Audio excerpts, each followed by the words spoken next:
Ja, so begrüße ich Sie ganz herzlich noch einmal, besonders jene, die jetzt erst eingetroffen sind. Es freut mich, dass Sie teilnehmen in unserer Veranstaltung.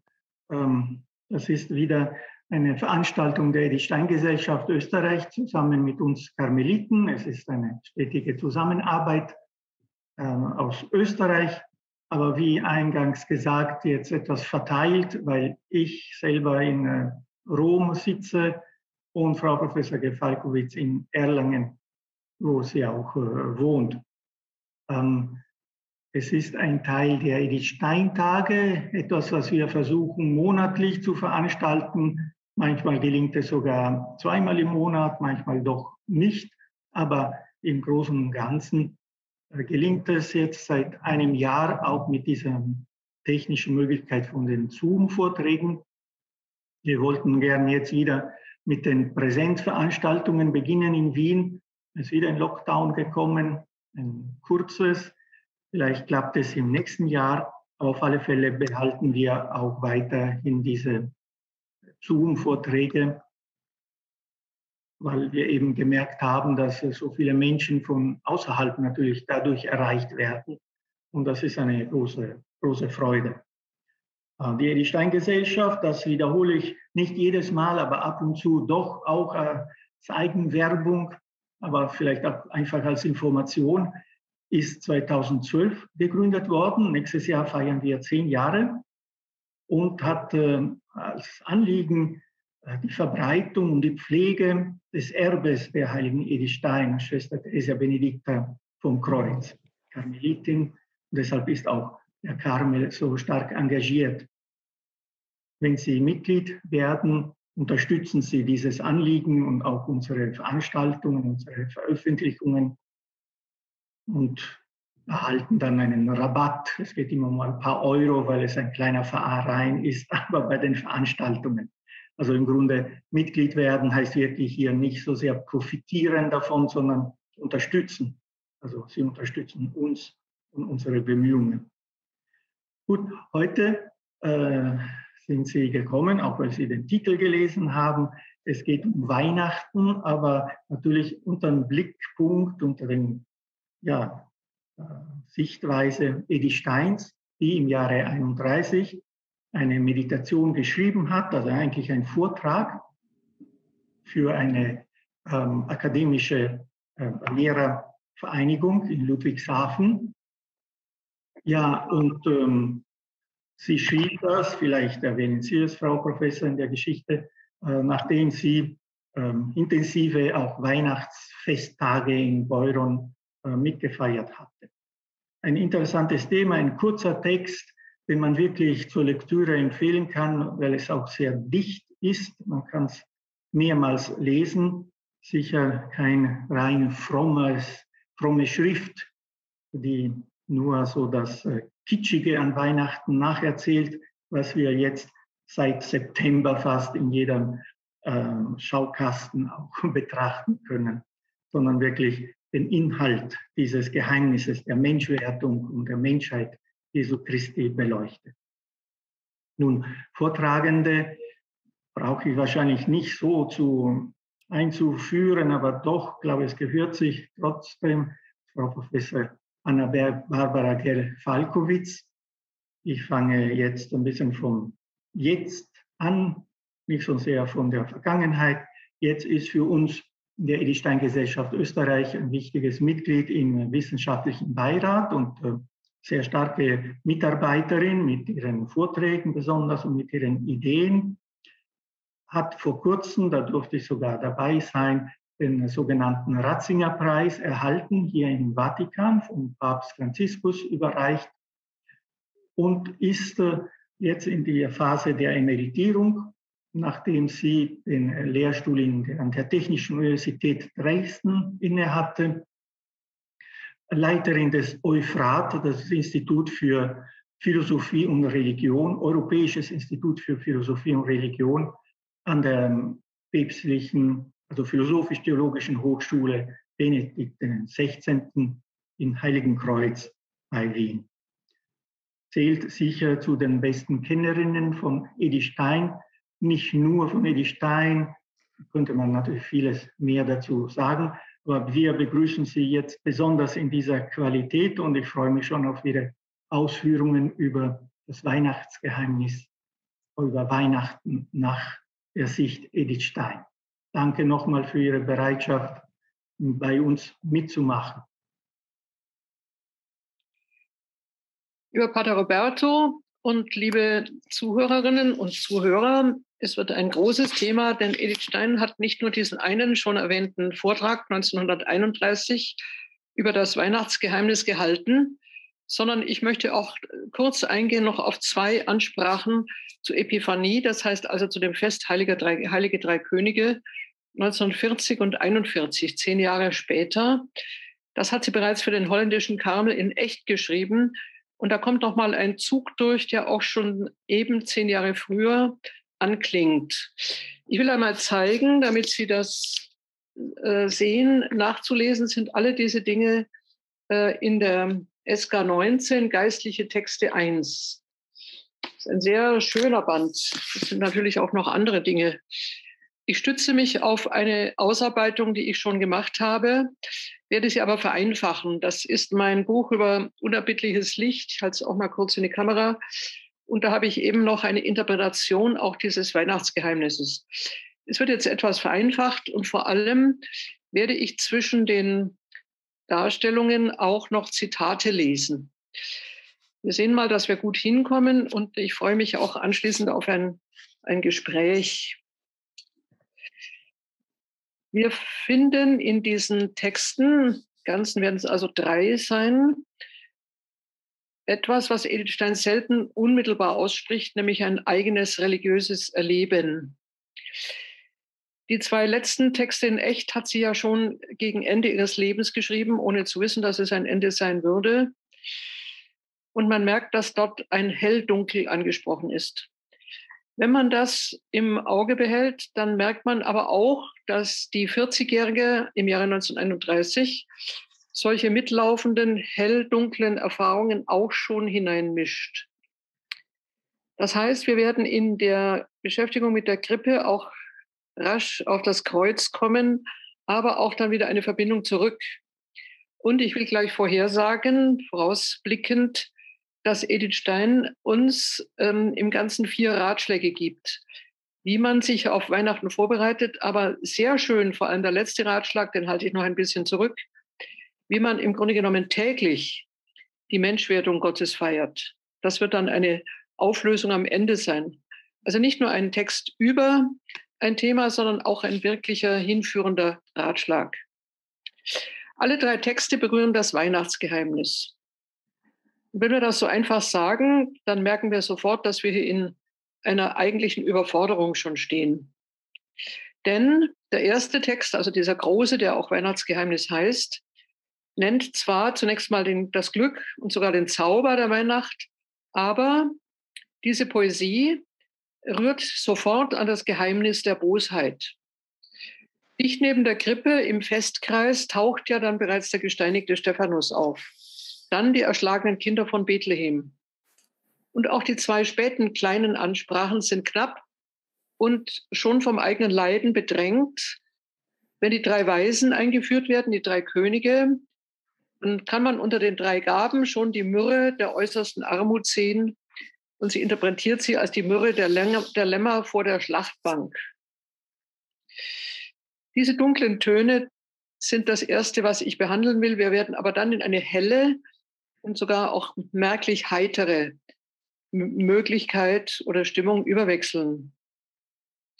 Damit wir den leuchtenden und sogar kindlich anmutenden Stoff des Weihnachtsfestes nicht überhören, denn das ist ja auch drin. Allerdings, wer das Fest nur mit Zauber und Erinnerung verbindet, wird hier eben doch auch vor einen Ernst geführt.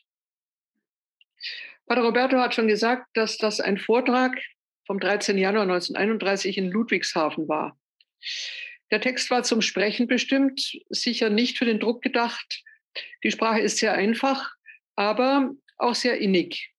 Edith Stein holt schon aus, also im Sinne einer Hinführung ihrer Hörer, vor allem der Lehrer, zu diesem Geheimnis. Und ich lese ein paar Zeilen.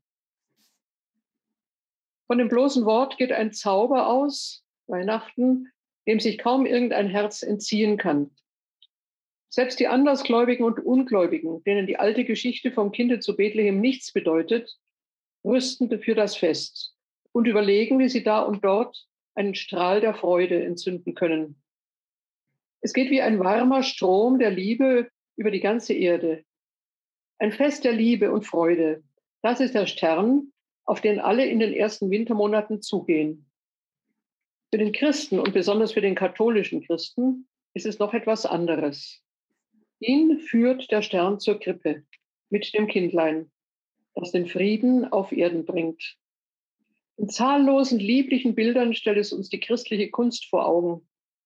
Alte Weisen, aus denen der ganze Zauber der Kindheit klingt, singen uns davon.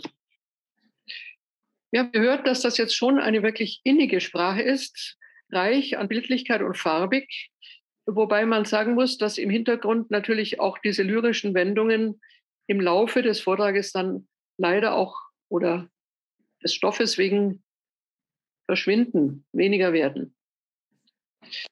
Hauptsächlich geht es jetzt darum, und das hat ja den Sinn dieses Vortrages ausgemacht, eine Hilfe zum geistigen Mitleben des Weihnachtsfestes zu geben. Das bedeutet, in eine vertrautere Nähe zur Krippe zu führen, aber ohne eine unreife oder gar kindische Sentimentalität einzunehmen.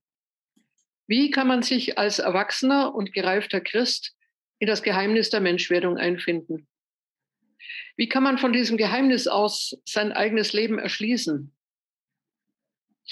Es gibt ja eigentümliche Schwierigkeiten, in die Nähe dieses Festes zu gelangen. Sie liegen an dem Wall von bloßem Gefühl, an Adventsstimmung oder auch an der Unverständlichkeit des Festes. Was heißt, Gott wird Mensch? Edith Stein gibt uns hier Hilfen, indem sie die Bedeutung des Weihnachtsfestes zunächst einmal theologisch öffnet und aus diesem besonders rührenden Fest letztlich einen allgemeinen Schlüssel macht, und zwar für die Annäherung an Gott selbst. Darauf zielt ja der merkwürdige Untertitel Menschwerdung und Menschheit. Wir hören sofort die Frage, weshalb der eine, das eine Kind, alle angeht, weshalb die eine Geburt alles verändert haben soll. In Anlehnung an Paulus stellt sie das auch unter die Überschrift der mystische Leib Christi. Die Gedanken steuern überraschend schnell darauf hin. Wir haben erst die Ouvertüre gehört, nämlich die Einstimmung auf Weihnachten durch Natur, festliche Gewohnheit, dann auch die adventliche Liturgie. Aber im zweiten und gleich anhebenden Gedankengang stößt das Geheimnis der Menschwerdung sofort mit dem Geheimnis der Bosheit zusammen. Ich lese den Text. Aber noch sind Himmel und Erde nicht eins geworden. Der Stern von Bethlehem ist ein Stern in dunkler Nacht, auch heute noch. Schon am zweiten Tage legt die Kirche die weißen Festgewänder ab und kleidet sich in die Farbe des Blutes. Und am vierten Tage ist das Violett der Trauer. Stephanus, der Erzmärtyrer, der als erster dem Herrn im Tode nachfolgte, und die unschuldigen Kinder, die Säuglinge von Bethlehem und Juda, die von rohen Henkershänden grausam hingeschlachtet wurden, sie stehen als Gefolge um das Kind in der Krippe. Ein wenig weiter schreibt sie, wir haben den Frieden nicht mit den Kindern der Finsternis. Ihnen bringt der Friedensfürst nicht den Frieden, sondern das Schwert. Ihnen ist er der Stein des Anstoßes, gegen den sie anrennen, an dem sie zerschellen. Das ist eine schwere und ernste Wahrheit, die wir uns durch den poetischen Zauber des Kindes in der Krippe nicht verdecken lassen dürfen. Das Geheimnis der Menschwerdung und das Geheimnis der Bosheit gehören eng zusammen. Gegen das Licht, das vom Himmel herabgekommen ist, sticht die Nacht der Sünde umso schwärzer und unheimlicher ab. Bereits an der Krippe vollzieht sich also eine Trennung. Eine Trennung von Menschen guten Willens und von Menschen eines finsteren Willens. Diese Wahrheit reicht über alle Poesie hinaus in eine Wahl zwischen Leben und Tod, zwischen Licht und Finsternis. Und von hier aus nimmt Edith Stein bereits den Anlauf zu einem weitertragenden Gedanken. In der Menschwerdung Jesu ist eine Theologie der Menschheit lesbar. Und zwar der Menschheit als Guter und als Böser. Nun wichtig, Menschheit ist nicht eine Summe von Einzelleben, sondern ist auf geheimnisvolle Weise ein Organismus. Ich möchte hier in Klammer mal dazu setzen, dass Edith Stein sich ja in den 20er Jahren sehr intensiv mit der Frage von Gesellschaft und Staat befasst hat, nachdem ja 1918 das Kaiserreich zerbrochen war. Wir haben hier also auch wieder einen Gedanken, der nun bis in die Theologie hineingeführt wird. Was ist das Ganze? Was ist Menschheit? Und zwar dann, wenn wir sie auch nicht nur politisch betrachten. Der Glaube nämlich sieht Menschheit als eine Einheit, die durch den Fall, zunächst einmal den Fall des einen Adam zusammengefügt wird oder nicht in diesem Sinne nicht positiv gefügt, sondern durch den Fall des einen Adam bestimmt wird. Aber dann auch wieder als eine Menschheit, die durch die Gerechtigkeit des einen Christus zusammengehalten wird, erneuert wird. Auch dazu ein kleines Zitat. Einer von uns hatte das Band der Gotteskindschaft zerrissen. Einer von uns musste es wieder knüpfen und die Sühne zahlen. Keiner konnte es aus dem alten, dem kranken und verwilderten Stamm. Ein neues, gesundes und edles Reis musste aufgepfropft werden. Einer von uns ist er geworden, aber damit mehr als das Eins mit uns. Hier muss ich noch ein bisschen erklären. Eins mit uns war der vorgehende Gedanke, dass Gott mit uns eins sei. Aber nun geht es nicht mehr um Gott mit uns eins, sondern um die Einheit der Menschheit untereinander. Und das ist ja, so schreibt sie weiter, das Wunderbare am Menschengeschlecht, dass wir alle eins sind. Wäre es anders, stünden wir als selbstständige und getrennte Einzelwesen nur frei und unabhängig nebeneinander. Wir sind es aber nicht automatisch, sondern eben dadurch, dass Christus uns verbindet. So wie Adam alle getrennt hat, so fügt Christus alle wieder zusammen. Und von vornherein darf man dieses Zusammengehören nicht nur vermuten, sondern es ist eine Tatsache des Glaubens. Eine Tatsache, die es erlaubt, dass der Mensch nicht mehr einfach nur individuell existiert. Edith Stein legt großen Wert darauf, dass die Menschheit eine Größe, und zwar eine einheitliche Größe vor Gott ist. Dass sie von ihm auch gemeinsam als die eine behandelt wird. Größte Entscheidungen von Seiten Gottes unterfangen stellvertretend das winzige Leben des Einzelnen. Natürlich bleiben wir Individuen, aber Gottes Handeln an uns unterfängt zunächst einmal uns alle gemeinsam. Wie wir uns dann dazu stellen, ist unsere Entscheidung.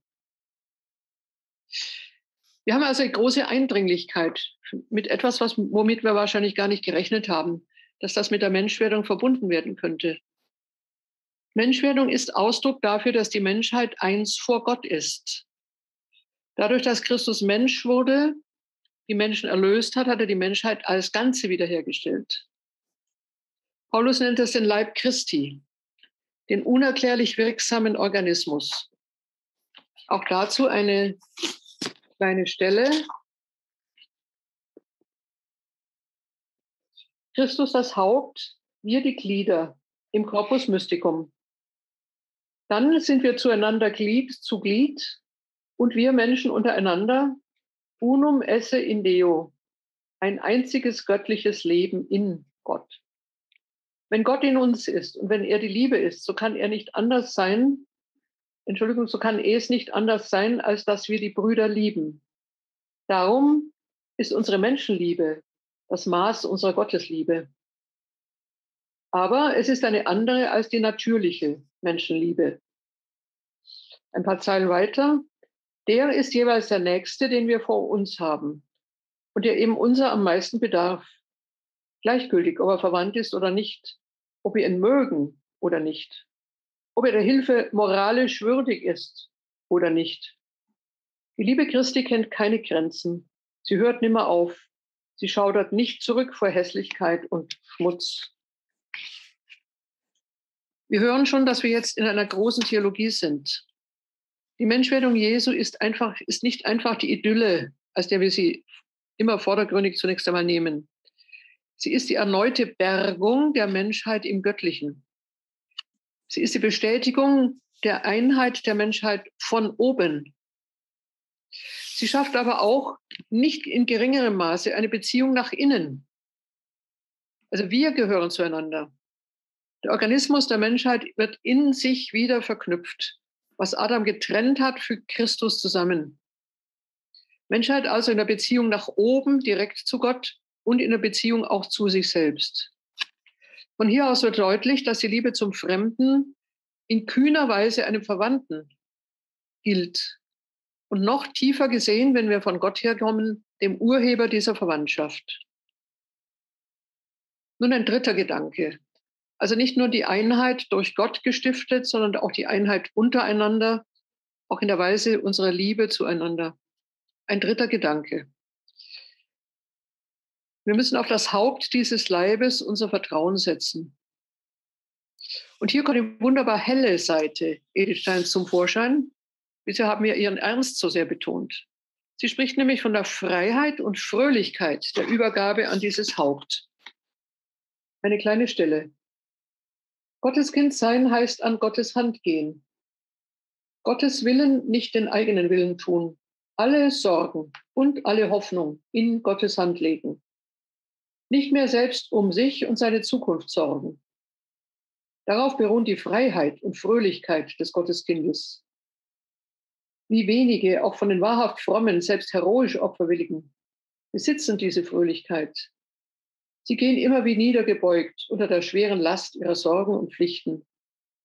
Alle kennen das Gleichnis von den Vögeln unter dem Himmel und den Lilien auf dem Felde. Aber wenn sie einem Menschen begegnen, der kein Vermögen, keine Pension und keine Versicherung hat und doch unbekümmert um seine Zukunft lebt, dann schütteln sie den Kopf wie über etwas Abnormales.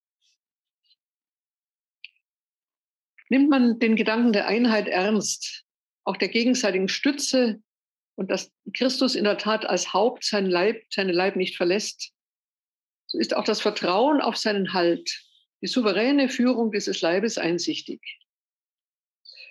Statt Verantwortung, die so lastet, können wir eine leichte Überantwortung versuchen, uns zu überantworten. Die Passage klingt nun aus in die Thematik der dunklen Nacht. Wir haben jetzt betont, das grundsätzlich Helle, die Helle der abgegebenen Sorge. Sie kann aber auch Verlust der Orientierung bedeuten. Edith Stein sagt, Gott ist da, aber er ist verborgen und schweigt. Wenn wir unsere Verantwortung abgegeben haben, kann die Zugehörigkeit zum Haupt auch erfahren werden als etwas, was den Sinn des eigenen Lebens verdunkelt.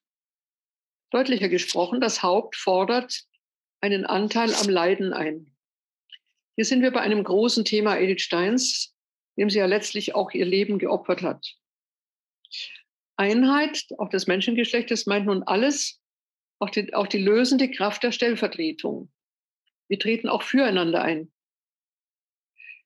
Die Trennung menschlichen Daseins, und wir haben ja heute einen unglaublichen Individualismus, jeder für sich. Aber die Trennung menschlichen Daseins wird nun sinnvoll aufgehoben. Wir müssen wissen, dass wir zum Organismus des einen gehören. Das wäre heute der Widerstand gegen eine allzu private Lebensführung.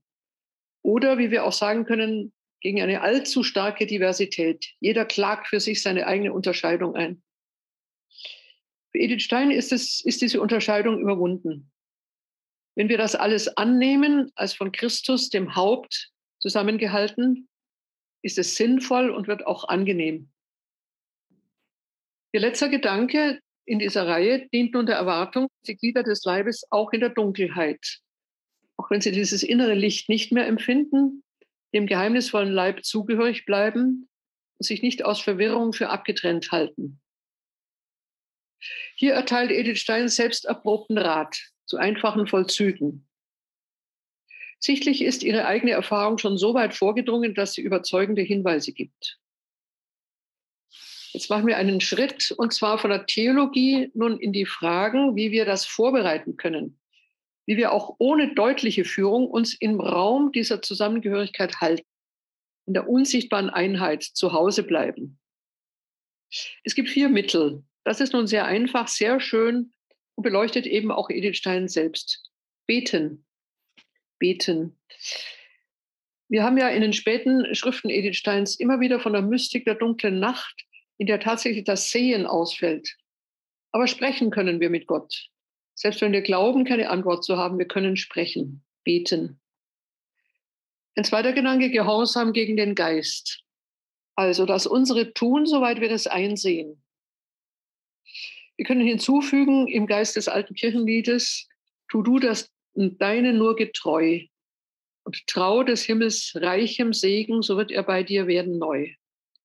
Gehorsam gegen den Geist bedeutet keine besonderen Inspirationen, sondern das, was der Tag heranspült, vor die Füße wirft, manchmal auch überbordend vor die Füße wirft, aber wir können von einem zum anderen gehen und dieses getreu, gehorsam tun.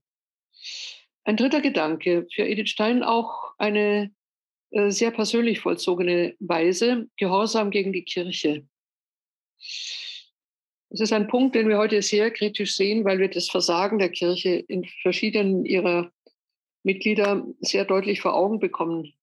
Aber Gehorsam gegen die Kirche heißt natürlich sehr wohl Gehorsam gegen ihre tiefe göttliche Stiftung, gegen ihre tiefe, von Christus gewollte Belehrung, ihre tiefe Geschichte, die nicht mit dem Vergehen Einzelner bereits erledigt ist. Dazu gehört auch das Verlassen auf die Fürbitte anderer. Das ist eben auch Kirche. Und nun zum Höhepunkt. Das ist wirklich ein schönes Licht auf Edith Stein. Und es ist nicht nur an dieser Stelle, sie hat darüber einen ganzen Artikel geschrieben. Sie empfiehlt die tägliche Teilnahme an der Eucharistie. Sie nennt es die dauernde Ernährung. In dieser dauernden Ernährung liegt der Kern des Weihnachtsgeheimnisses. Dazu schreibt sie: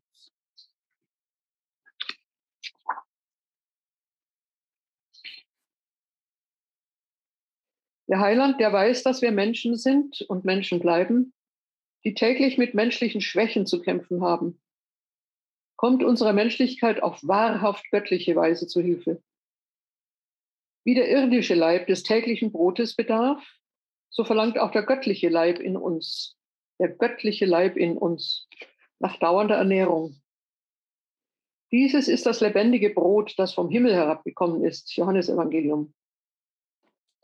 Wer es wahrhaft zu seinem täglichen Brot macht, in dem vollzieht sich täglich das Weihnachtsgeheimnis, die Menschwerdung des Wortes. Ich darf mich gerade hier noch unterbrechen. Das sind Sätze, die man normalerweise so nicht hört. Tägliche Menschwerdung Christi in der Eucharistie. Und das ist wohl der sicherste Weg, dieses Einssein mit Gott dauernd zu erhalten, mit jedem Tage fester und tiefer in den mystischen Leib Christi hineinzuwachsen. Ein wenig später, so besagt Gottes Kindschaft klein werden. Es besagt aber zugleich groß werden. Eucharistisch leben heißt, ganz von selbst aus der Enge des eigenen Lebens herausgehen und in die Weite des Christuslebens hineinwachsen. Wer den Herrn in seinem Haus aufsucht, wird ihn ja nicht immer nur mit sich selbst und seinen Angelegenheiten beschäftigen wollen. Er wird anfangen, sich für die Angelegenheiten des Herrn zu interessieren. Die Teilnahme am täglichen Opfer zieht uns unwillkürlich in das liturgische Leben hinein. Und sie spricht dann vom Verlangen, selbst in seinem kleinen persönlichen Leben eingestellt zu werden in das große Werk des Erlösers. Wir fassen zusammen: Die Menschwerdung des einen in den vielen, in der Kirche, in jedem Einzelnen und dann eben auch in der gesamten Menschheit, geschieht in der Tat leibhaft, sinnlich, lebendig, täglich. Für die Christen bedeutet das eine Umstellung des ganzen Lebens, nämlich von der Gleichgültigkeit gegenüber den eigenen Vorlieben bis zum Annehmen und sich ertragen im unerbittlichen Licht der göttlichen Gegenwart. Also etwas weniger kompliziert formuliert, die eigenen Vorlieben einmal zurückstellen. Annehmen, sich selbst, aber auch sich ertragen im unerbittlichen Licht der göttlichen Gegenwart. Edith Stein fragt, ob man sich diese tägliche heilige Messe nicht leisten kann. Wie viele Zeit verschwätzt man? Sie spricht hier von den Cafés. den kurzen Schwätzchen auf der Straße. Wir wissen, wie konzentriert, sie schreibt die Sache ja in Speyer, wie konzentriert sie in Speyer auch mit den Mädchen gelebt hat und sie auch angeleitet hat, die Viertelstunden zu schätzen, in denen man anderes tun kann, als sie einfach zu vergeuden. Auf jeden Fall, der Eintritt in das liturgische Leben belässt nichts so, wie es ist. Die liturgischen Mysterien feiern ein Ganzes und fordern auch das Leben als Ganzes ein.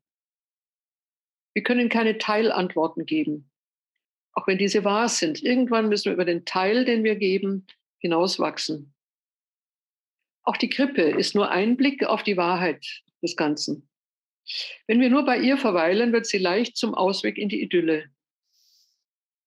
Die Idylle wird erst wahr, wenn sie den Ausgang zum Ziel freigibt. Und das Ziel heißt sehr wohl auch Golgotha. Anfang und Ende Jesu müssen wir im Blick behalten.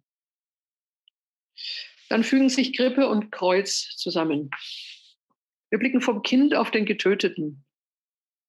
Und so können wir das Kind nicht zur eigenen Erbauung nutzen. Wir können überhaupt das Heilige nicht zur eigenen Erbauung nutzen. Wir müssen wissen, dass Menschwerdung und Passion zusammengehören. Aber eben auch umgekehrt. Passion und das Glück des Kindes gehören zusammen. Ich möchte von hier aus in die zwei anderen Texte gehen, die sie dann 10 Jahre später, 1940 und 1941, schon als Karmelitin im holländischen Kloster Echt verfasst hat. Beide Texte sind erst seit 1987 veröffentlicht.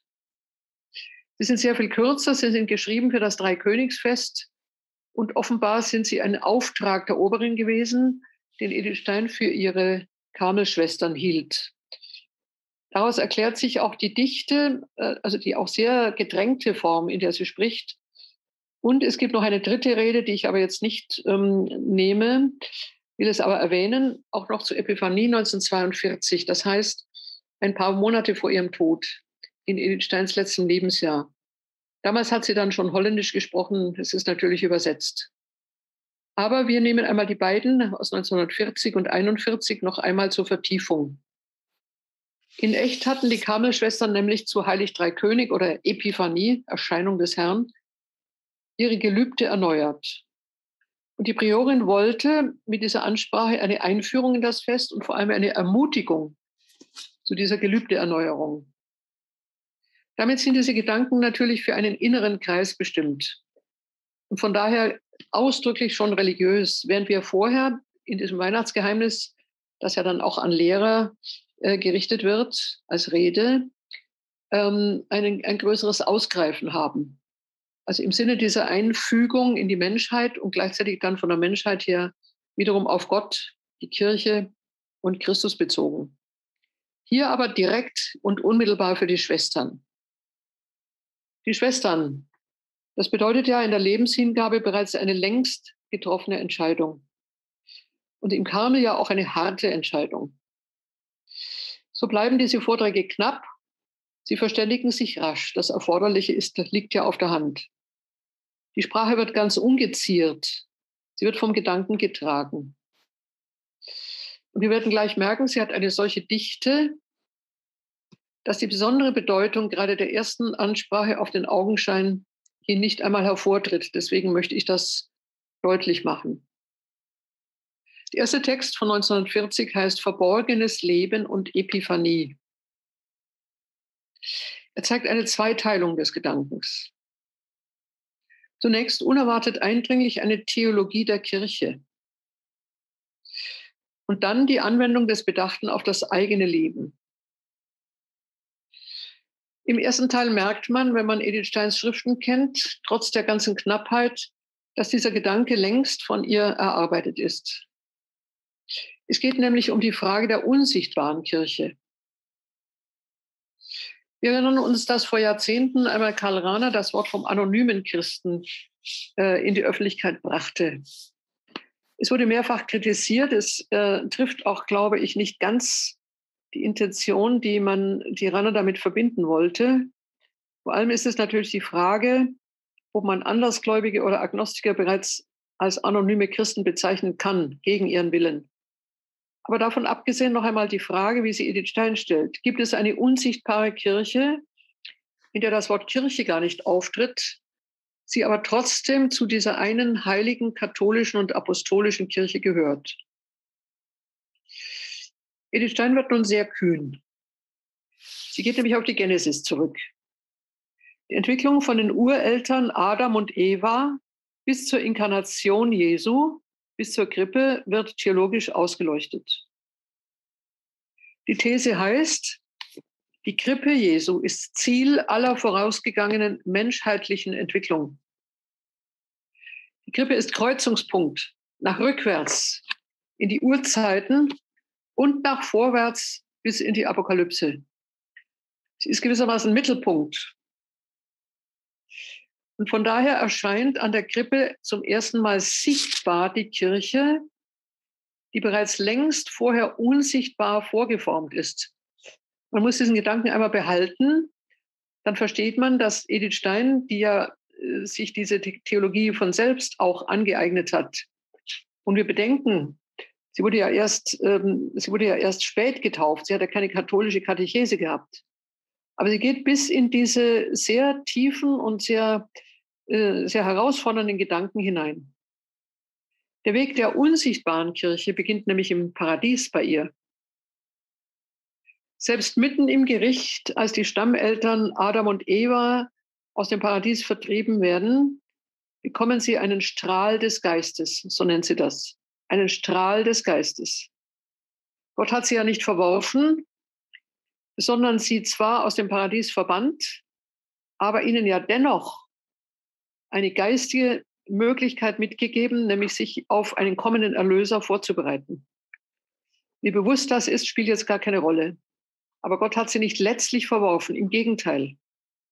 Im Gegenteil, die Inkarnation, die Menschwerdung Jesu ist ja auch schon im Plane Gottes. Das heißt, die Rückgewinnung der Stammeltern. Daher beginnt mit ihnen jene Neuformung des Menschen, die mit dem Kind in der Krippe nun sichtbar wird. Weihnachten ist ein Fest des Lichtes, um das einmal sehr anschaulich zu machen. Licht steht aber jetzt nicht für Romantik, auch nicht für Stimmung, noch nicht einmal für Helligkeit.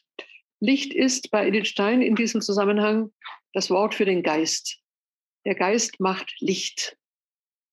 Und insofern verbreitet das Kind in der Krippe Licht im Sinne von geistiger Durchdringung der bisherigen Geschichte. Und zwar im Sinne, dass Gott selbst bei der Vertreibung der Menschen aus dem Paradies die Treue ihnen gegenüber nicht aufgegeben hat. Edith Stein spricht von der Treue des Geistes. Und zwar so, dass die ursprüngliche Schöpfung, die verdorben wurde, in der neuen Schöpfung noch einmal wiederhergestellt wird. Die Treue des Geistes. Wir hören sogar, das wird sie zwar nicht zitieren, aber ich möchte es anführen, ausdrücklich in der Oration von Weihnachten noch den unglaublich kühnen Satz: Du hast uns geschaffen und noch wunderbarer erneuert. Erlösung ist größer als die Schöpfung. Von daher können wir auf den Gedanken der Treue zurückkommen. Die Treue des Geistes, das ist das Licht, das Edith Stein von der Krippe ausstrahlen sieht. Licht, nicht nur als Trost, sondern eben als Treue, als Geisterfahrung, als etwas, was von Urzeiten her durch die Geschichte mitlief. Und je länger die Geschichte dauerte, desto stärker drängte diese Treue zur Offenlegung. Gott hatte seine Pläne, aber zunächst einmal für sich. Über lange Jahrhunderte hinweg konnten die Menschen nicht sehen, auch nicht wissen und waren auch darauf nicht vorbereitet, wie Gott die Wiederherstellung des Ganzen in Szene setzen könnte. Das Neue lag nicht offen. Edith Stein sieht nun lange vor den Königen in Bethlehem, längst vor ihnen, vor den Weisen, den 3 Weisen, die Vertreter der neuen Menschheit zu Gott aufbrechen. Sie nennt die Patriarchen, Abraham, Isaak und Jakob. Wir sind jetzt mitten in Israel. Wir erinnern uns, dass Edith Stein aus Israel stammt und das sicher mit einer unglaublich großen Freude niederschrieb. Sie sieht die Patriarchen, sie sieht Mose und sie sieht schlechthin alle Menschen, die sich dem Willen Gottes zur Formung überließen. Das sind die Propheten, das sind aber auch andere. Das sind jene Heiligen, die wir aus dem Alten Testament kennen. Männer, Frauen. Edith Stein nennt zwar das Wort Israel nicht, vielleicht um nicht Anstoß zu erregen, das können wir nicht erraten. Tatsächlich aber spricht sie von nichts anderem als der Erwählung des alten Bundesvolkes zur unsichtbaren Kirche. Und das ist von schöner Selbstverständlichkeit. Israel als das geliebte Volk Gottes noch bevor die Kirche war. Aber sie gehört zur Kirche. Kirche ist nicht etwas, was erst entsteht, sondern es gibt sie. Sie ist unsichtbar und tritt dann gewissermaßen an der Krippe bereits in die Sichtbarkeit. Nun folgt ein zweiter Gedanke. Gott bedient sich verschiedener Formungen, um uns an die Krippe zu führen und von der Krippe, wie wir gehört haben, zum Kreuz. Verschiedene Formungen, je nach Individualität. Die äußerlichste Formung ist jene, in welcher ein Mensch ohne sein Wissen als Werkzeug gebraucht wird. Die Stein hat das übrigens auch später noch in ihrer Übersetzung und Kommentierung des Dionysius Areopagita 1941 gekennzeichnet, dass es Menschen gibt, die von Gott benutzt werden, genutzt werden, benutzt werden, ohne es zu wissen und in diesem Sinne unwissentlich seinen Willen erfüllen. Ein geheimnisvoller Vorgang. Das heißt, dass sie erst später oder vielleicht sogar gar nicht begreifen, wie tief sie in Gottes Plan eingebaut waren. Vielleicht auch ein Hinweis auf uns, einmal die eigene Lebensgeschichte in diesem Sinne durchzusehen. Erkennbarer aber ist uns jene eindringliche Bildung, die Gott an uns vornimmt und der wir willentlich zustimmen sollen. Und diese innere Bildung macht nun die Zugehörigkeit zur Kirche aus. Wir gehören nicht irgendwie zur Kirche, wir müssen es auch wollen. Kirche meint nun einen weiten Sinn. Alle sich Gott öffnenden Menschen. Wir merken die unglaubliche und schöne und selbstverständlich längst auch schon vor Edith Stein von vielen großen Theologen geöffnete Situationen. Kirche ist nicht nur die Gemeinschaft derer, die getauft sind. Edith Stein verwendet auch einen merkwürdigen Satz. Wir sollten ihn nicht konfessionell hören. Er ist nicht einmal im strikten Sinne christlich gemeint. Ich zitiere einmal: Je tiefer eine Seele mit Gott verbunden ist, je restloser der Gnade hingegeben, desto stärker wird ihr Einfluss auf die Gestaltung der Kirche sein. Auf die Gestaltung der Kirche. Also nicht nur prägt die Kirche uns die Zugehörigkeit im Sinne dieses mütterlichen Eingebettetseins, sondern wir in der Hingabe an Gott prägen die Kirche mit. Auch das ist ein Rat, es ist eine Hilfe, es ist sogar eine Ermutigung im heutigen möglichen Reinigungsprozess der Kirche. Auch wir gestalten mit, wenn wir uns hineingeben. Immer ist dabei mit zu bedenken, dass sich dazu noch keine sichtbare Struktur des Religiösen deutlich machen muss. Edith Stein spricht hier nicht im einzelnen Sinne von einer möglicherweise nur klösterlichen Hingabe, vielleicht noch nicht einmal von einer nur christlichen Hingabe. Es geht im Wesentlichen um die Einweisung des Einzelnen durch Gott, eine Einweisung, die sich Gott vorbehalten hat. Wem schenkt er seine Gnade? Wer antwortet ihr? Ich zitiere: Zum großen Teil bleibt der gestaltende Strom des mystischen Lebens unsichtbar. Wir bleiben einen Moment bei der unsichtbaren Kirche. In ihr gibt es einen lebendigen Zusammenhang, ohne dass die einzelnen Glieder voneinander wissen. Aber es gibt eine große göttliche Ordnung, eine große göttliche Ordnung. Und sie durchwirkt diese einander unbekannten Einzelnen. Übrigens auch ein großartiger Gedanke. Das heißt, wir sind beeinflusst, aber beeinflussen unsererseits wieder Menschen, die wir gar nicht kennen. Wir leben in einer Kette. Wir leben in einer Art Gewebe. Wer trägt uns und wen tragen wir? Ein wundervoller Gedanke. Und je tiefer wir uns hineingeben in diese unsichtbare Kirche, desto mehr Kraft geht auch von uns aus. und desto mehr Kraft erhalten wir wiederum. Noch einmal ins Alte Testament, also in die Herkunft Edith Steins. Denn in die unsichtbare Kirche des Alten Testamentes wechselt an der Krippe in die sichtbare Kirche. Im Augenblick der Menschwerdung im Volk Israel sammelt sich alle Vergangenheit. Es kommen herbei die Handelnden, die ersten Betrachter, es kommen herbei die Hirten, es kommen herbei andere Menschen, aber es kommen dann eben auch die Heiden herbei. In der geheimnisvollen Epiphanie Gottes. Sehr schnell. Von allen Seiten strömt man. Aber die ersten, die kommen, werden bei Edith Stein in einem verhaltenen, aber doch mit Ernst und Stolz notierten Satz zitiert: Von Juda sei das Heil gekommen. Und Juda habe das Heil zuerst auch erkannt. Die Wahrheitssuche aus den Heidenvölkern sind dann die drei Könige. Auch sie sind Vertreter der unsichtbaren Kirche. Sie sind außerhalb Israels. Das heißt aber, dass nun theologisch die Kirche aus Juden und Heiden an der Krippe gegründet wird.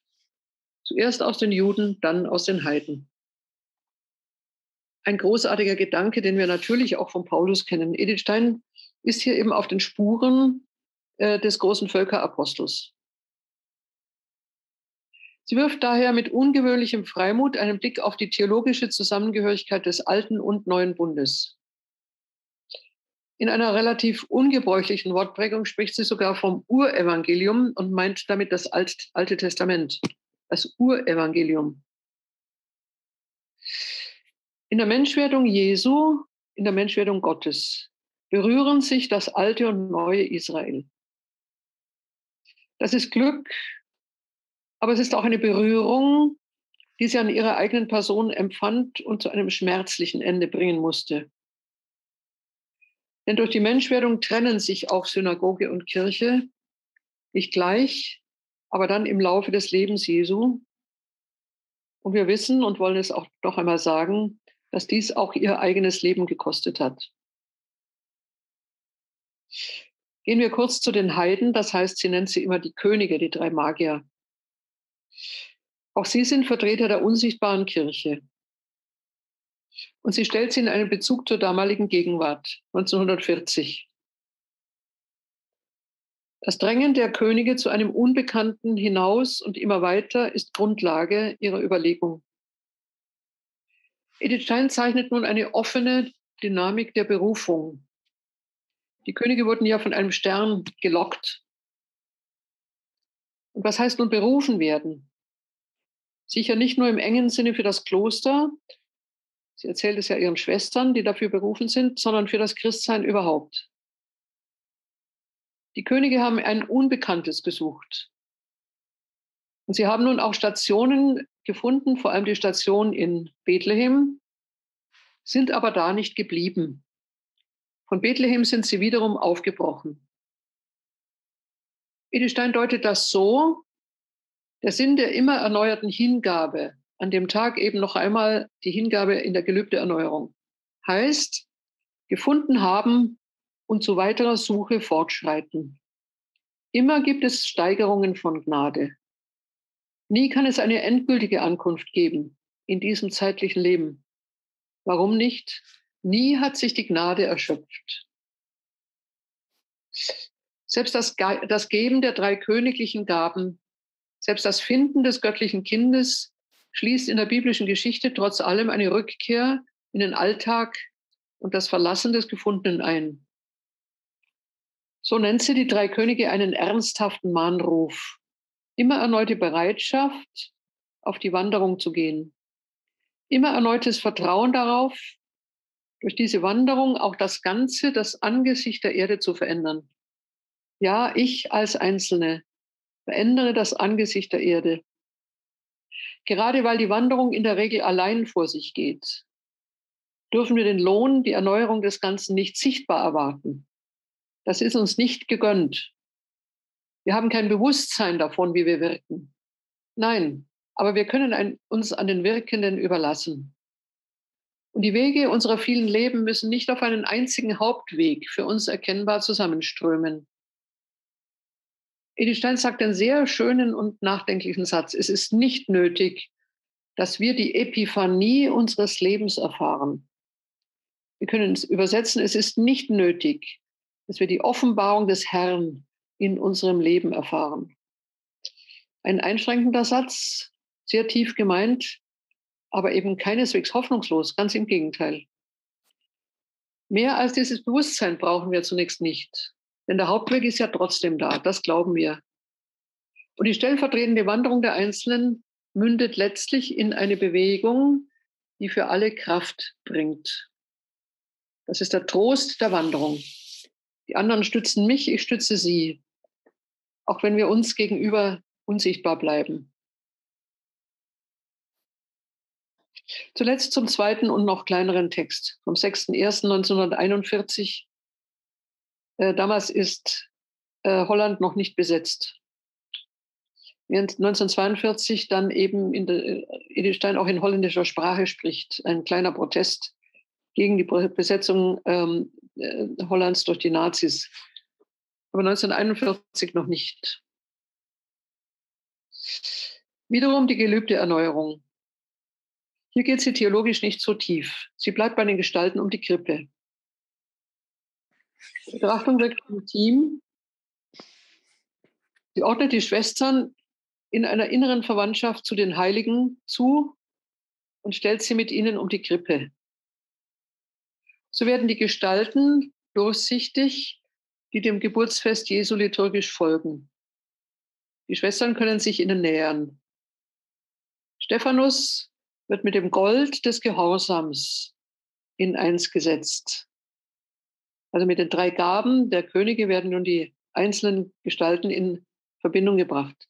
Das Gold des Gehorsams, das wir leisten können.